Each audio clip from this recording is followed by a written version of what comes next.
I feel like maybe for almost every service-based business, getting good at pitching alongside getting good at whatever you're offering is essential.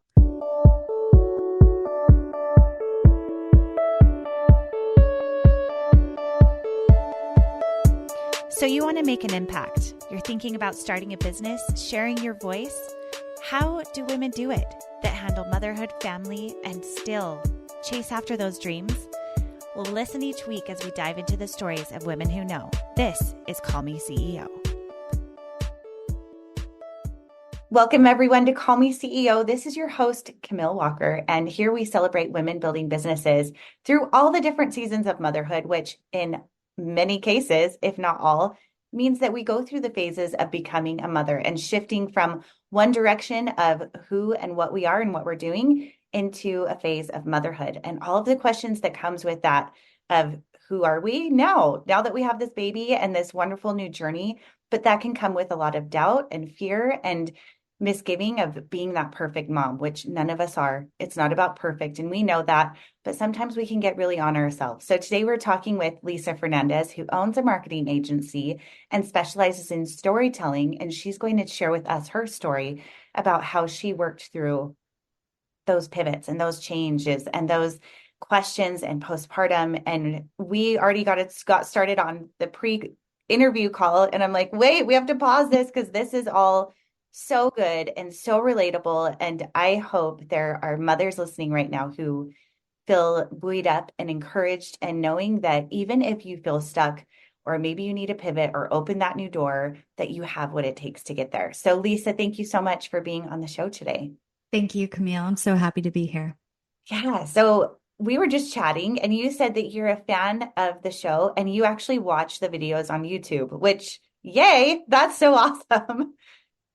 Yeah, I love YouTube, especially YouTube Shorts. I feel like it's such a great way. Well, first of all, from a marketing perspective, I think people underestimate how much YouTube Shorts can help you grow. Um, Mm-hmm. Similar to like TikTok, the way it's like, we don't care if you have no subscribers. Yeah, you're a brand new user. If you start making shorts, we'll push you out there. So the algo is very rewarding to YouTube shorts. And I always feel like talking about that because I'm not on TikTok as much. And yeah, so I That's a loved good seeing those point. clips. That is a good point. It's interesting because if you're making the short video once, and I actually Mhm. just hired a new assistant that helped me get out of my head. And listen, you guys, I coach entrepreneurs all of the time, and I help new moms build virtual assistant businesses. That's what I do. And sometimes we can get stuck in our own heads about how perfect it needs to be. And so for me, recently, I just went through this myself. I found a new assistant who I can send my short videos to, and I get very emotionally unconnected from that pushing post of like, oh no, what are people going to think of me? Or how will this come across? Or what if it's not perfect? Get someone in your corner who is not emotionally tied to it, and they can post it and create around content you're already creating, whether it's a podcast, long form video, short video, the tiny little clips that can be turned into really quality content.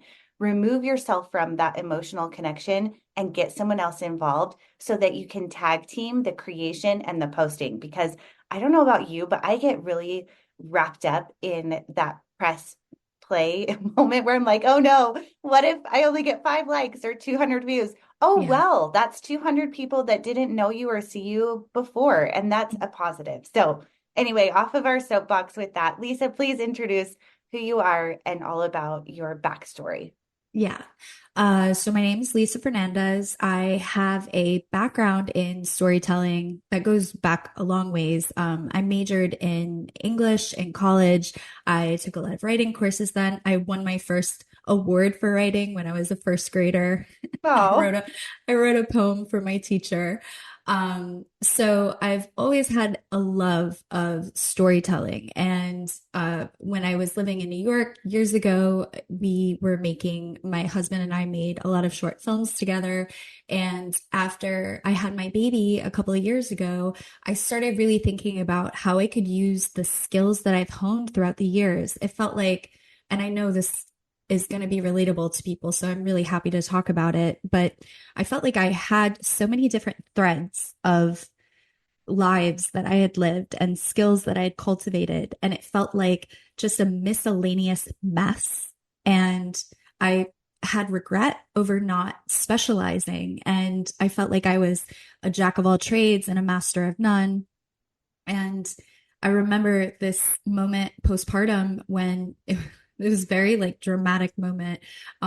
So I live just outside of New Orleans, and like basically on a farm. We don't take it's like our friends' animals and stuff, so it's not super functional farm, but for all intents and purposes, alligators, horses, cows. So I was in the barn and the writing was on the wall that I was losing my job at the time, which was working as an assistant at this company that I really enjoyed working at. And my dad had always encouraged me to go to law school. And I bucked that my entire life. He's a lawyer. My oldest brother is a lawyer. And he, from an early age, could tell that I had a gift for writing and speaking and thought that the law was the best way to go with that. And I started crying to him and telling him how lost I felt with a looming layoff and having moved cross country and being in a role that if I were to look for a similar position locally here around New Orleans would at best pay me 50% of what I was earning in New York. And also, unemployment benefits aren't as cushy as they are in New York, like on and on. So I had a moment of realizing that I had unwittingly painted myself into a corner with being so dependent on this job. And I was freshly postpartum, maybe just 2 or 3 months at that point. My baby was very young. And so I broke down talking to my dad about it. And I was like, maybe you were right. Maybe I should have gone to law school. And he was like, oh, Lee, that ship has sailed. And I know he meant well. And I think kind of what he was saying is like, investing that much money and time in, going to law school at this point, especially if he could detect that I had no real interest in it. I just thought that it was the safe route, the safe way to sort of save my family. And so the more I thought about it and I researched a lot of options, I felt like I had two main choices. One road was going back to school, spending hundreds of thousands of dollars. And the other route was trying to start a business for myself. So, like I was saying, I was a very reluctant entrepreneur at first. I didn't want um, a lot of the responsibility that comes with that, which is a lot of independent thought, a lot of independent action, a lot of maverick skills and approaches. And I really wanted, I was even looking at becoming a dental hygienist, which is not my skill set at all. But I was like, they always need dental hygienists, Right. You're kind of going through the logical. Yeah. Yeah. Yeah. Um, and it was a couple of days after that conversation. I had been on a mailing list for years for this copywriting course. But it never really made sense to me that that was a viable route for me or anybody. It felt like magic internet money, and that's not real. I didn't have a paradigm in my head for it. So, but, and this almost sounds like a psychotic break. I promise it isn't. Maybe it was. I don't know. I literally heard a whisper say copywriting and I was at this point where I was like, just give me a sign, whatever it is, I'll be open. I'll pay attention to it. I'll follow it. Like just very, very humbled and scared.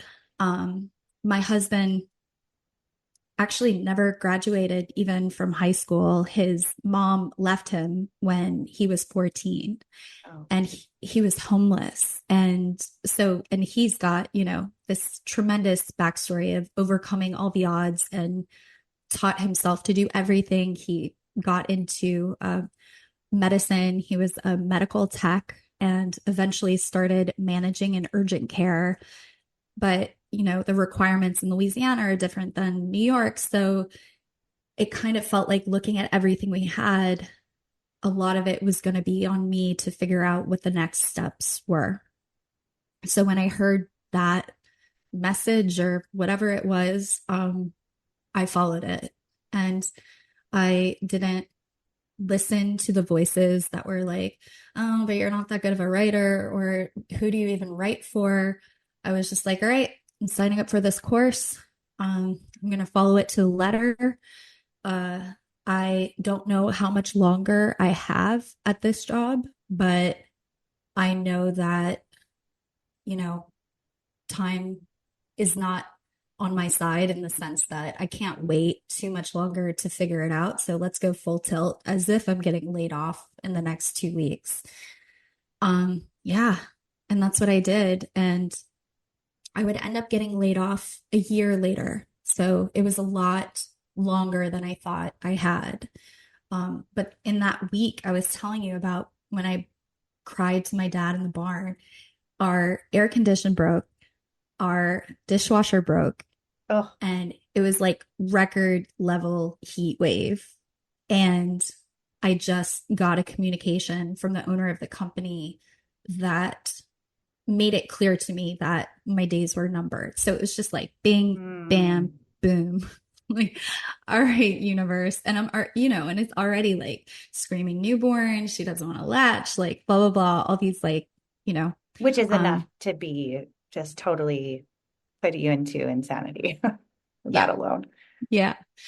Um, yeah. So I hit the pavement like, our livelihoods depended on it because they really did.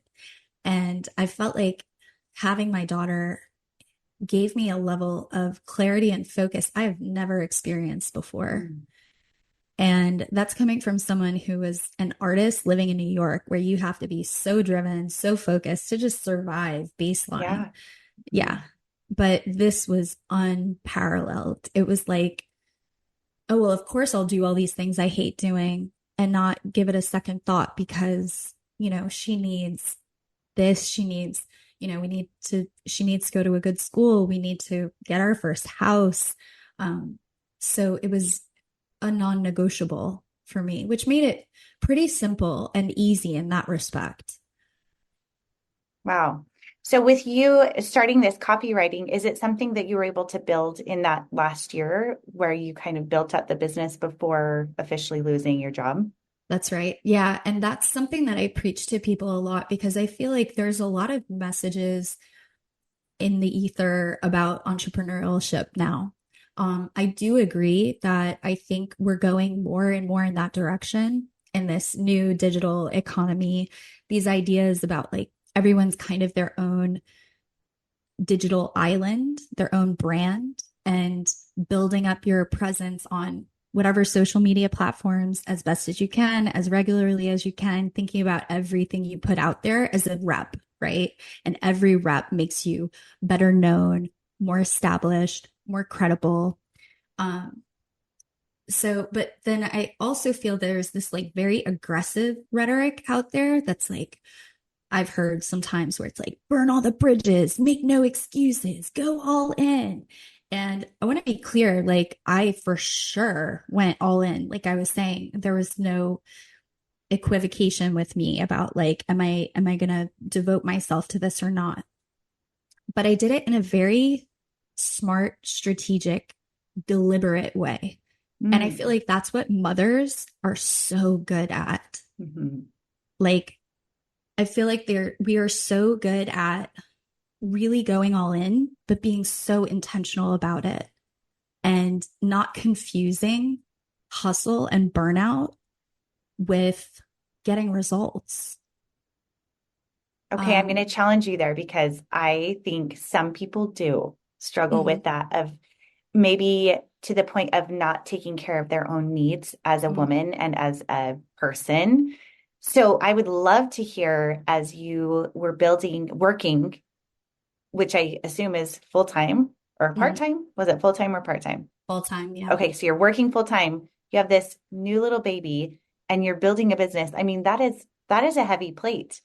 So, can you tell me what you did to help you do it in a way that you didn't lose your mind and you kept that balance without the burnout?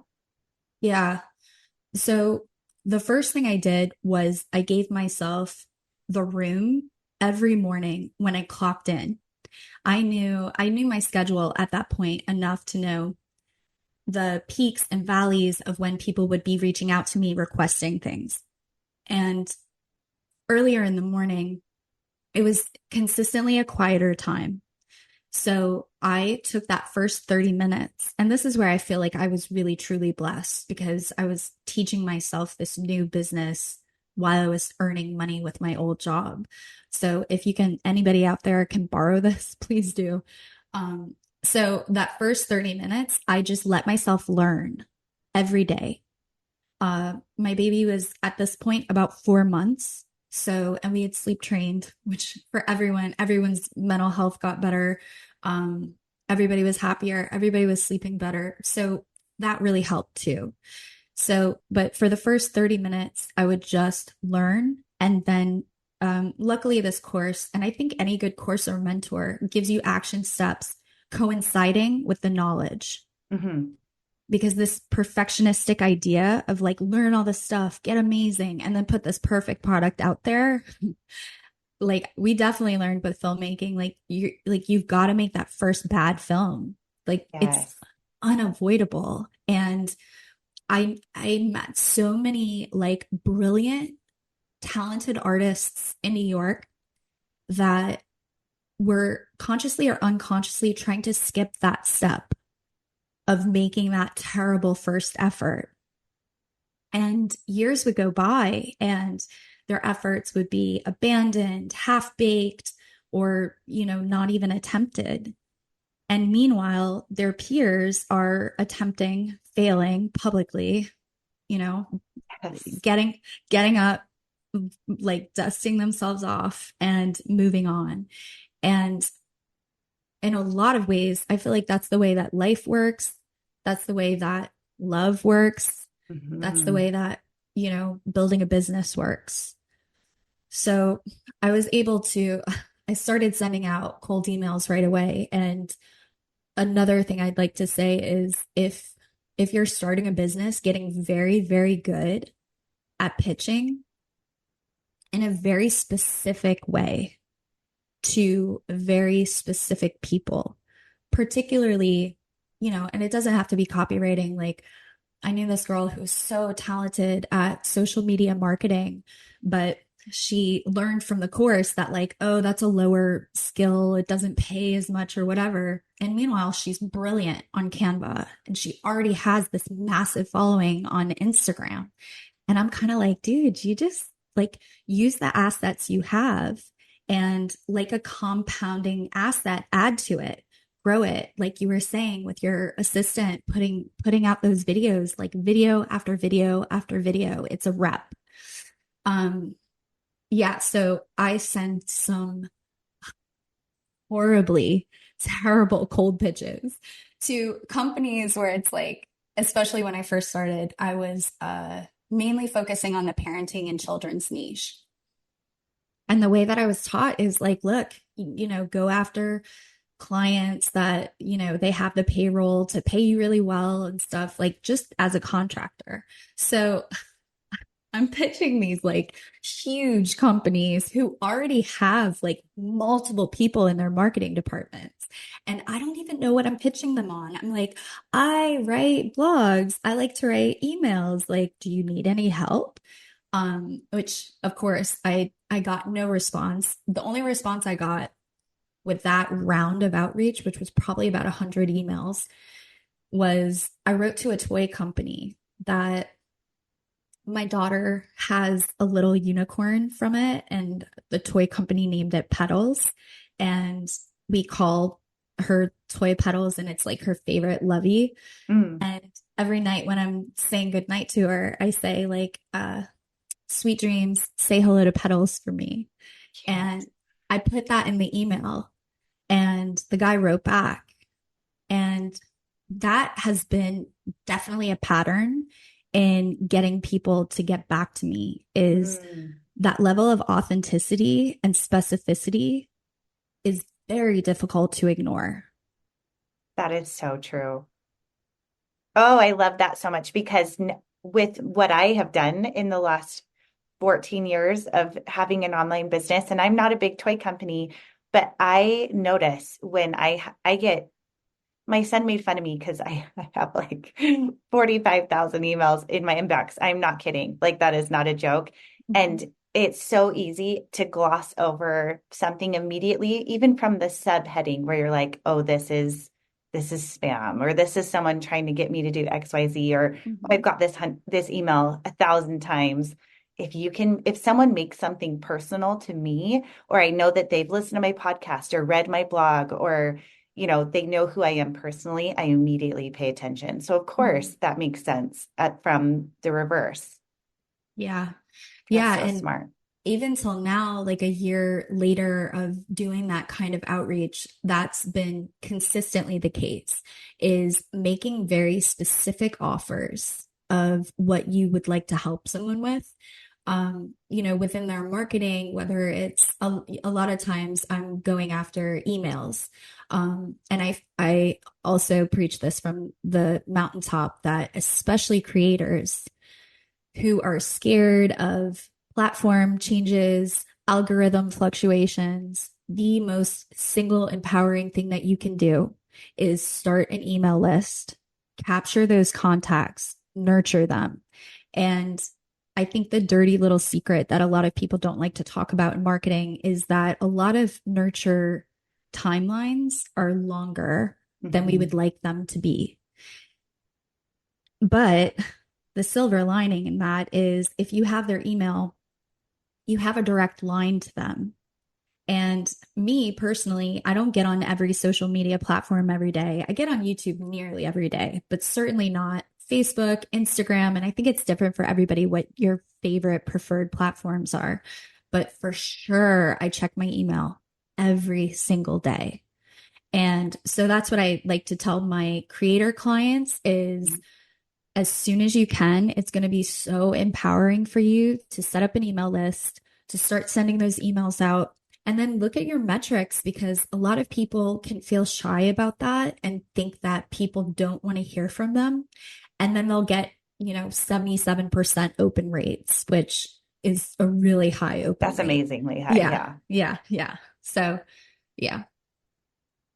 Okay, so I'm loving where this is going. So we're waking up 30 minutes early. Hmm. You're doing the learning. You were Hmm. sending out these cold reach. What else were Hmm. you doing as you built? I was also building my website. There were a lot of the action elements of owning a business that I was lucky enough, fortunate enough to have people to encourage me to do early on. And that's another one of those don't be perfectionistic things. And Mhm. there's different schools of thought about it. Some people feel like you don't necessarily need a website. If you're you could have just like a really good social media account that you can share with people that might be impressive enough based on your followers and your content. But for me personally, I wanted to cultivate a really nice portfolio and presentation of my website. And again, my website's changed like two or three times since I've started business. It used to be like when I was doing parenting and the children's niche, it was all about like childhood magic and helping brands tell stories that solidify in the parents' minds, especially because like we have such a vested interest in providing that magical experience for our children, and children are so naturally magical themselves. And then when I started pivoting and my clientele started changing, I had to open that up more and to be a little bit more about story driven copywriting and videos and all of that. Yeah, so I got to cold outreach and website really early on. And, again, with your website, you feel confident to display your work, that people have a storefront for you to go to and be like, oh, yeah, this is legit. I can get a sense of how she writes, what her work looks like. And even if you're just writing articles for like Medium or on your LinkedIn, blogs for your own website, all of it adds up to the impression that people get. And a lot of marketing is just making the unfamiliar familiar. And the more content you have, the more windows into who you are and the services you offer, the lower the objections when you finally, hopefully, do get on a call with them. Oh, I like that. With the media changing, I mean, it's always, if you're in any kind of online space, you know that things change quite often. You have to be willing to pivot and change. And even in these few years you've done it, you're like, I already changed a few times. Mhm. What are some ways or some helpful things that you would say for people right now to get their voice or their message or their brand out there if they're starting something new? Hmm. Yeah. So, kind of similar to the 30 minutes every morning, if you can break it down into bite-sized pieces or baby steps of, whatever the vision is, like, say, for instance, my friend who's really good at social media marketing, um, I would maybe spend 30 minutes a day, even if it's all you have total, and you need to split it up into 15 minutes of educating yourself on, I mean, honestly, I feel like maybe for almost every service-based business, getting good at pitching alongside getting good at whatever you're offering is essential. Mm-hmm. And it's like, it's not fun, right? Or it wasn't fun for me. I think for some people, like if you gamify it, that's helped me, or, just like I like visualizing it in terms of reps. Every rep, every outreach, like makes you stronger, makes you better. And it's like a cumulative effect. It's like compounding interest, thinking about it in that way and detaching from the results, which I guess acting and stuff helped me get good at, going into a room, auditioning for people, like laying it all out there and then leaving the room and like wiping it from your memory like it almost didn't happen. But yeah, I would say cultivating very early on your value proposition and pitching alongside whatever you're offering. So maybe it's three parts, and having some kind of product that you continually add to, whether it's your social media platform, your website, or, some people have beautiful portfolios on Medium, like beautiful blogs that they write all the time, submitting that to other websites.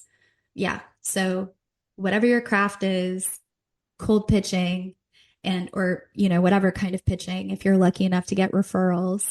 And I can't remember the third. So it's honing your skill Yeah. and continually to put it out there, pitching and educating yourself, like Yeah. continually to learn. So That's I'm curious, do you remember when things started to turn for you, where you were getting yeses? Do you remember what they were? And what was that like for you, like realizing this was going to work, transitioning from your full time to being your own boss? yeah. So I love this question too, because going back to what I was talking about in terms of like having so much in the miscellaneous bucket and feeling like you didn't have enough, whatever, like assets accumulated from like your years of working in the world as an adult. Once I started looking at my own personal network as like maybe not necessarily they need marketing, but a friend of theirs or a company that they work for, or a friend of mine, the light bulb went on for her when I said, oh, yeah, I'm serving a lot more nonprofit clients these days. And then Mm. she was like, oh, there's this meditation center that I work with. So again, I think it goes back to that specificity, and it can be, it's so vulnerable to let people that that you care about know that you're doing this new thing and it's in its infancy. But people are so busy and they have so much stuff going on that, again, just like the cold pitching, making it very specific what you're offering, who you hope to work with. And if you're just starting out and you don't know what that is, that's totally fine. But making it as specific as you can. Because when I first started, I was targeting children's companies doing blogs. And these days, I do a lot of Google ads for nonprofits, setting up their grants and into their welcome email sequence and then handling their email list. Um, and like small businesses and sometimes creators. So, but again, you got to start with that like first imperfect or your best guess first thing. And whatever that is, whatever niche, whatever offering, and then you'll just iterate and get better over time. Yeah. This is something that I coach my students with that go through my 60 days to VA program all of the Mhm. time is they say, well, who do I ask and who do I talk to and what do I say? And one of the very first practices that we figure and we work through ideations of this, it doesn't mean it's perfect the first time, but it's to be able to have that elevator pitch of I am, and this is who I help, and because, or my why. Mhm. And that it's very clear of who you are and the problem that you fix and who it's for. And if you can figure out that, that is half the battle. And then the other side is opening your mouth and putting yourself in a position where you're networking yourself and you're Mhm. even just talking to friends, family, people that you see at the local grocery store, or even at a bus stop if you're walking your kids there or whatever it is, because I think that a lot of times we assume either that someone's going to judge us or they won't think that we're good enough, or that no one needs what we have to offer. Mhm. Which, if we really stop and evaluate that, that's not true because you've already made the decision of like, no, I have this skill set and I have evidence of having helped people. So Yeah. it's really putting yourself in that mindset of, no, this is valuable. I just need to be willing to put myself out there. And I love that you brought it to the fact of auditioning and getting the rejection and being able to move on from that. Because I think so many times we get so precious about Mhm. rejection and what that can mean for us. Mhm. And so it really has to be more of a gamification of Yeah. what is the number of outputs to get Mhm. a percentage of input? Like, really, it has to be something where we're so willing to just understand what I was actually coaching someone on this just last week. She has a business where she does essential oils, and she was doing a session at a retreat that we had, and she came for free, Mhm. which I think was brilliant because she came into a group of women that she knew none of us, Mhm. but she knew that it was women that were willing to invest in themselves. So it was the right pool of people to be in front of. And she did a session where it was like a Reiki session, but she also incorporated essential oils. And so Mhm. she had you like pick out an essential oil, and then she would tell you the properties of that just randomly, and then say, okay, now we're going to go into this Reiki session and we'll use some of this essential oil. It was something I had never quite done before. And it was so interesting and so valuable. And I really gained a lot from it. And she reached out to me later and said, I'm working with this. I want to get better. And I told her the same thing. I said, you were doing the right thing. You put yourself in front of the right pool of people. It was women who wanted to invest in themselves, their Mhm. mental well-being, or their wellness in general. And then you offer. But when I met with her, she didn't tell me what her rates were or, Mhm. ooh, could I reach out to you again? And here's my email. Mhm. I said to her, let's connect on social media. And then we connected again. But Yeah. just with that little piece of putting yourself out there and making it almost like an audition, I love how you Mhm. said that Mhm.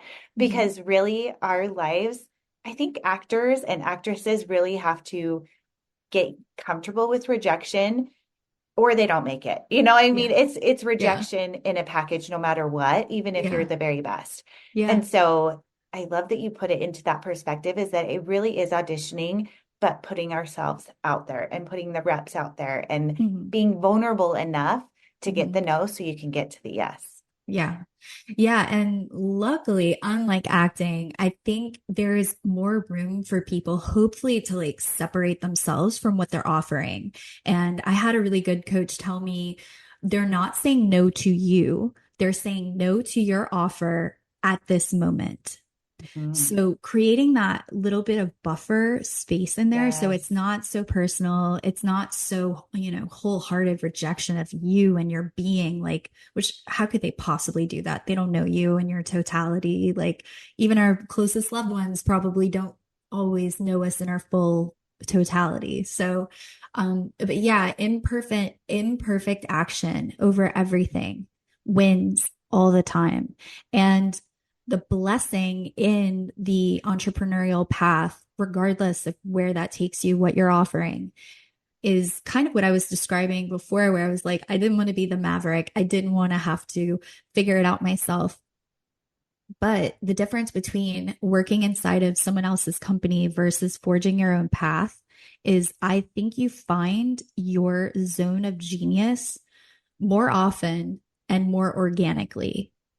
So when you were talking about the lady at the retreat, like, and you're like, it's Reiki, but it's also essential oils, she Mhm. found her own organic way to that.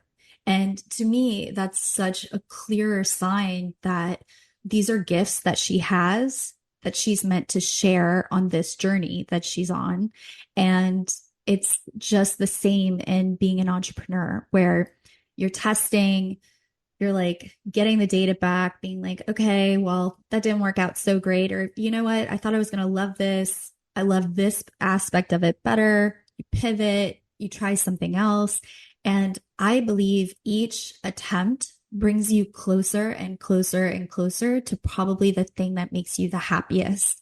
And usually that coincides with like makes you the most money, makes you the most satisfied. Because there did come a point in my journey even just over the past year of where I was like, okay, I hit those monetary milestones that, were trophies to me that I didn't think I would hit so early on.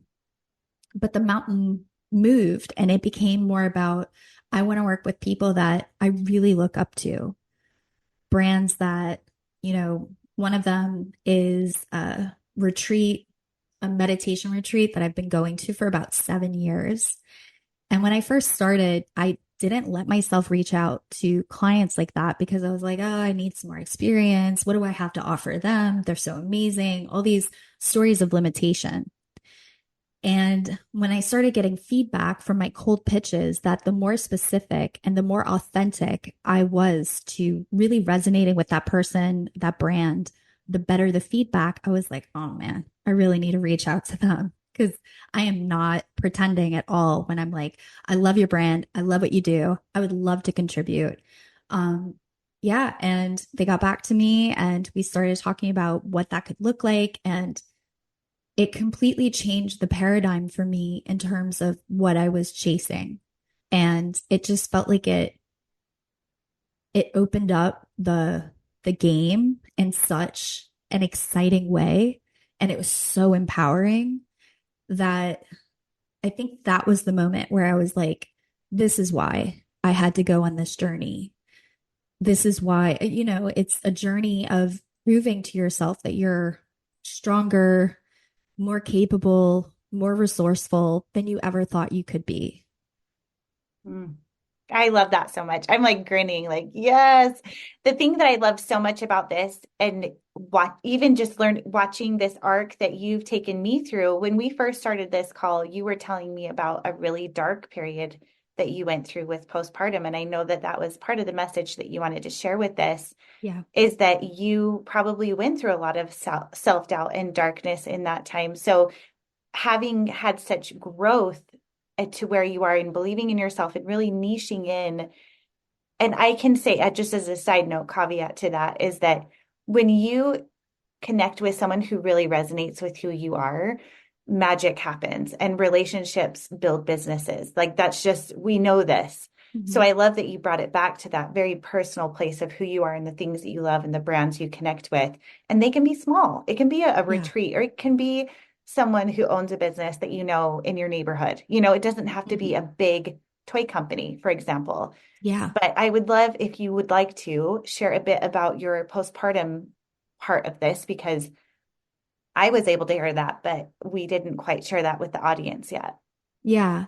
Yeah. So, what I was sharing before is I my pregnancy was already very difficult mentally and emotionally. I was blessed to have a very physically uncomplicated pregnancy. But the stress of going to the doctor and so often and being advanced maternal age and getting all these extra tests and stuff too, where it just felt like I think for some moms, it can make them feel comforted that their babies are being checked out and everything's good. For me, it just added to my anxiety. And I'm like, oh, like it felt like my entire pregnancy was just kind of dreading the next appointment or test. And my doctor had a very frank conversation with me in my last trimester where he was like, based on the experience you've had so far, you're at an increased risk for postpartum depression. And I already had a therapist, but he connected me with a psychiatrist to make sure that I had the support that I needed if I needed it. Amazing. First of Yeah. all, good job, doctor. Oh That man. makes me so happy to hear that. That is Yeah. awesome. Yeah. Dr. Dutrell, if anybody in the New Orleans area is looking for an empathetic, brilliant, just, I mean, the best doctor I've ever been to. And I was so, so honored that he delivered my baby and the whole experience I had with him was amazing. And yeah, he definitely got me through a very, very difficult journey with that. So, I already had some resources in place in case I needed them. But with delivering my baby, and I had such a smooth, wonderful labor and delivery, and I was just on cloud nine when we got home from the hospital. I remember her sleeping and looking at her and just being like, she was so perfect and beautiful. I was like, I hope she likes me. It felt, it felt like a cool girl in high school or something and being like, oh my God, I want to be friends with her. Um, such a weird, it's so funny, like that postpartum roller coaster. So I was really good and happy for the first like 2 months, I think. Because I think it truly, and this is the case with so many people, I think, who experience postpartum depression, it's that sleep deprivation catching up to hmm you, and Absolutely. everything got dark. Yeah. And my my ability to control or tame those negative thoughts, I just lost that ability. So a friend of mine who's a mama three said to me, like, your mind is like a bad neighborhood right now, Mm. and you need to be very, very careful. And a lot of my anxiety was around providing. I like kind of what I was alluding to at some point where it was like, if you're this sleep deprived that you can't even put a sentence together, how are you going to be able to function at work? You're going to lose your job. Just catastrophic, spirals. And these were the kind of thoughts that would occupy me after a 2 a.m. feeding where, it took a half hour for her to like get the right latch. It took 15 minutes to feed her, but now she's fallen asleep because she's finally got enough in her belly that she's like content. I gotta wake her up, and she's crying, and I get her down, and that whole feeding process took like an hour and a half maybe. And I'm like laying in bed next to her bassinet trying to make myself fall asleep, which is so difficult Mm. um, during that time. And my mind is just racing with, well, if I lose my job, what am I going to do? We have this much in savings, just like every night doing these calculations. And I remember we had one of those little hatch night lights um, with the white noise.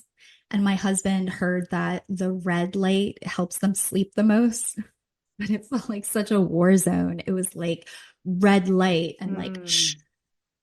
and the snoo going back and forth, but like never really helping her. And um, just very, very, very chaotic, very scary, very, very difficult time. One of the most difficult times in my life. And so much of that was around, okay, my life is completely in chaos right now. And I don't know, I can't predict the next moment, let alone the next year. but at least I have this job to go back to. At least it gives me benefits. At least this, at least that. And then I started getting the thought, just never ending anxiety of, uh-oh, what if, because they were not doing well when I went on maternity leave, we were already in budget cuts and all of that. I had the thought of like, uh-oh, what if my job isn't as secure as I thought? And that's the only sort of solid ground that I feel like I have right now from a financial security perspective. And that's when the stuff really hit the fan. And I eventually reached out to a psychiatrist. Luckily, I was speaking to my therapist twice a week, doing the therapy sessions in my car and stuff. And so it kind of helped me and her track like, oh, things are definitely going down. They're not going up. And I got on medication. But I think the thing that helped the most that I was talking about, what I was talking about before, is when she finally got to a point that we could sleep train. And when she was able to start sleeping through the night, my nervous system started letting me sleep through the night because it's that weird, like the umbilical cord is still attached. And Did you put you your know, baby in another room? yeah, yeah. That helps so Earlier, much. earlier than they recommended, but both of us couldn't sleep. Like we were both Yes. so, You smell it. They smell you. You smell them. Like it is a whole thing. And if you're not sleeping well, your nervous system is on edge and it's hard to, and then mhm, any little like, or yeah, breath, you're like, oh, are they yeah, awake? And then you're yeah. like, I guess I should just not fall back asleep yet. And then, which puts you in more of a vicious cycle. I feel Oh, like yeah. that's something where, especially for me, when it was my first, I was the most on edge. I think Yeah. after you have another, I don't know, at least that was my experience, is that I realized, oh, they have the mechanism to breathe, and I need to trust that I can put this baby, Mhm. swaddle them tight, and they can sleep. And if they really need me, I'll hear it, especially Yeah. almost to the point where I wanted them to sleep in the room next to me, but I didn't even need the monitor because it was like loud enough, Oh, where yeah. anyway, so yeah. Well, and your nervous system is so attuned to them, Yeah, like you were saying, totally. every little thing or that, like even when I would go to another place, like to go do some work, I would go to my parents and work in their office. Like 90% of my psyche was my daughter. And like I was so distracted, like it was and that's really that Matreston's process of like figuring out where you fit now that your world has become so consumed, like welcomed or not by being a mom, and like where do you fit back into now that 99% of your brain is just like baby, baby, baby. Right. Yeah. So what Um, advice would you give to someone now that you've been through, I mean, gosh, we went from where you started to how you made this amazing, successful business and you had to figure it out and you broke it down. What would you say to that person who needs that pivot or is looking to change or might be in that postpartum phase? yeah. I would say if your thoughts are particularly gnarly, they're probably not true. And especially if learning the skill of not everything that you think is true, especially when you're sleep deprived, especially when your hormones are all over the map and you're adjusting to something as, traumatic, like kind of in a good way, Mhm. as much of an upheaval as being a new mom. Um, and that even if you can't imagine forming a sentence, performing as well as you did before, making more money than you did before, being even happier than you were before, having your own identity and then some. And that was my driving thought through this whole time. I was like, what if my life on the other side of this dark tunnel that I'm going through is not just what it was before, but way, way, way better? And I didn't believe it at the time. It was just a thought experiment that I had, which turned out to be absolutely true. Mhm. Absolutely true. So you will sleep again. And do what you have to logistically make that happen. My therapist was saying, like, go sleep at your mom and dad's house for a night and let your husband take care of her. And I was like, I can't do that. I can't leave my baby. People don't leave their babies like that. And she was like, trust me, Lisa, they do, which made which made me think that maybe she had done it. And I actually didn't do that. We got to the sleep training phase better, but it did put a fire under me to hire someone to help us with the sleep training process. So it was at as like no tears as possible. Um, yeah, but when everybody started sleeping, things got a lot better. I had the bandwidth to actually start thinking about in a really focused, deliberate way how to build this new life, what that would look like. And so you, as a new mom, have a superpower that, depending on where you are in your journey, you might not even have gotten a taste of yet. And it will bring you basically, I think, anything you want, as long as you know where to focus it and how to pace yourself and how to keep moving forward with it.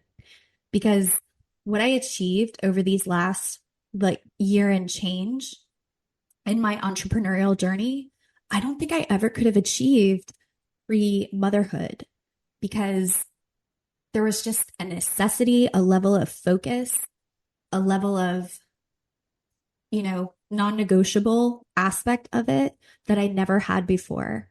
And just being so driven to provide for my daughter, to give her the best of everything, and that I knew I had to do my level best.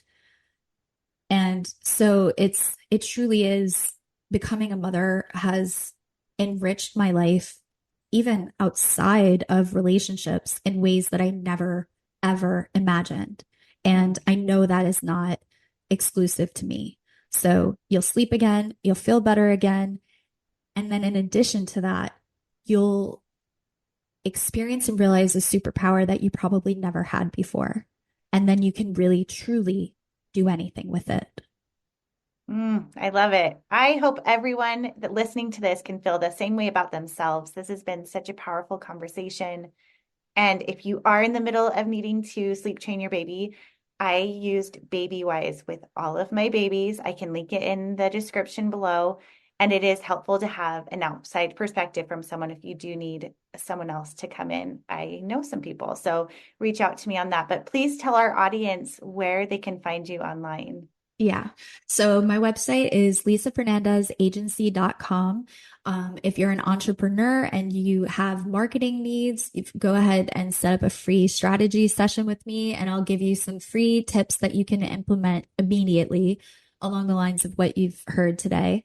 And then you can find me on LinkedIn at Lisa Fernandez. And yeah. Awesome. Well, everyone, thank you for tuning in today. And if you are feeling like you need some coaching with motherhood and balance, I am your girl. That is what I offer. I have one-on-one coaching available. I also have a free discovery call where we can chat about where you are in this season. But know that wherever you are, there are people who listen and that there are people who care. And to ask for it and to put yourself out there in that vulnerability is a superpower. And thank you for tuning in today. And I can't wait to see you next time. And thank you, Lisa, for being here. Thank you so much for having me. Hey CEOs, thank you so much for spending your time with me. If you found this episode inspiring or helpful, please let me know in a comment and a 5-star review. You could have the chance of being a featured review on an upcoming episode. Continue the conversation on Instagram at Call Me CEO Podcast. And remember, you are the boss.